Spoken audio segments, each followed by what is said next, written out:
मोगाच्यानो आता आमी शिंपेंतली मोतयां आयकुया. रॉस पॅरेट हो अमेरिकेंतल्या कंप्युटर टॅक्नॉलॉजीचो एकटो मोठो धंदेकार आसलो. 2019 वर्सा तो ह्या संवसाराक अंतरलो. तो एक बरो टेक्निशियन, कंप्युटर टेक्निशियन जालो, धंदेकार जालो. हे ताच्या कॉलेजींतल्या शिकपाक लागून वा हेरांक लागून अशें म्हणूंक जावचें ना. तो म्हणटा, म्हज्या जिवितांत म्हाका बरें मार्गदर्शन वाट दाखयल्ली टिचर म्हणल्यार म्हजी आवय. आनी तो म्हणटा ताच्या घरा खाण जेवण मागून दुबळो लोक येतालो आनी आवय कुशे मनान तांकां दिताली. एक दीस त्या एका दुबळ्या मनशान त्या घराचेर चॉक घेवन त्या गेटीच्या खांब्याचेर एक मार्क केलो आनी ताणें रॉस पॅरेटाच्या आवयक म्हणलें, बाय, हांवें तुमच्या गेटीचेर चॉकान एक मार्क केला. कित्याक कोण दुबळीं खाण जेवण मागून येता तांकां तुजें घर रोखडेंच कळटलें, नाजाल्यार थंय हांगा विचारचें पडटा. ती ओगो रावली. रॉस पॅरेटान आवयक म्हणलें, मम्मी, हांव वचून तें पुसून काडूं? मम्मीन म्हणलें, नाका, आसूं. मम्मी कांयच चड उलयली ना, पूण तिच्या एकाच उतरान, आसूं.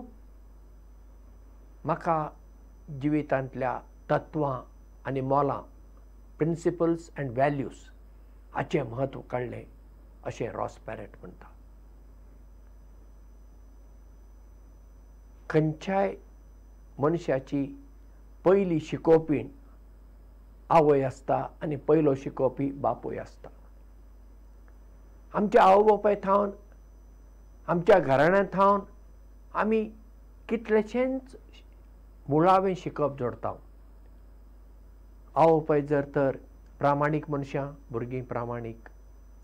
आवय बापाय जर तर शांत मनशां, शांत स्वभावाचीं, मोवाळ उलोवण्याचीं, भुरगीं तशींच आसतात.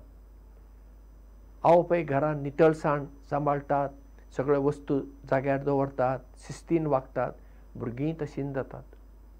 म्हणजे आवय बापायचे सगळे बरे गूण भुरगीं नकळटां, तांकां खबर नासतना ती आपणायतात, तांचें जाता. आनी हाकाच आमी म्हणटा संस्कृती. संस्कृती अशी एका दिसान उपजना. खूब वर्सां उपरांत जिविताचो भाग जाता आनी ताका आमी संस्कृती म्हणटा. म्हणटच आवय बापायक कितली जबाबदारी आसा पळया. आवय बापायक लागून आमी एका देशाची फुडली नागरिकां घडयता. वय, शाळेंत वतच तांकां शिकप मेळटा, तें सगळें मेळटा, दुबावच ना. पूण तें मुळावें शिकप, मुळावें गूण, तत्वां, मोलां, ती सगळीं खंय मेळटात? ती घरांत मेळूंक जाय. म्हूण आवय बापायची जबाबदारी चड आसा. आनी आतां तरी आवय बापायची जबाबदारी वाडल्या. कित्याक भुरग्यांचेर हेर प्रभाव पडटात. आतां आवय बापाय कितलींय जरी बरीं जालीं, भुरगीं बरीं आसतलीं म्हूण सांगूंक जायना. कित्याक भुरग्यांचेर आतां सोशल मिडियाचो आनी हेर प्रभाव पडटा. आनी असल्या वेळार आवय बापायन समजिकायेन, मोगान आपल्या भुरग्यांक समजून घेवन तांकां वाट दाखोवप, मार्गदर्शन करप, ती चुकल्या वेळार मोगान तांकां सारके वाटेर हाडप, तांकां तांचे खातीर खूब वेळ दिवप, हें चड गरजेचें जालां. आतां पळया, आमच्या ह्या फोनाक लागून आतां आमकां कोणाकच वेळ ना. सगळीं फोन घेवन बसतात, घरांत बसलात, सगळ्या कडेन एक एक फोन. मागीर तो फोन जेवतानाय मागीर फोन, सगळीं फोनाचेर आसात, हांगा जेवतात आनी एक वाटेन फोन पळयतात. बाबा तेन्ना थंयसर एकामेका संवाद जायना. घरांत एक थोडो वेळ असो आसूंक जाय, तो वेळ मागण्याचो. थोडो वेळ आसूंक जाय, हो वेळ आमी सांगाता बसून उलोवचो. चड करून जेवणा वेळार कित्याक आमी फोन पळयत बसूंक जाय? फोन मागीर पळोवया न्ही, जेवतना आमी जेवया, उलोवया एकामेका कडेन. हे सगळें आवय बापायन भुरग्यांक सांगचें पडटा आनी तसली देख दिवची पडटा. आतां भुरग्यांक तूं कर म्हणल्यार उपकार ना. भुरगीं म्हणटात तूं कित्याक करताय अशें उलटो प्रस्न भुरगीं विचारतात.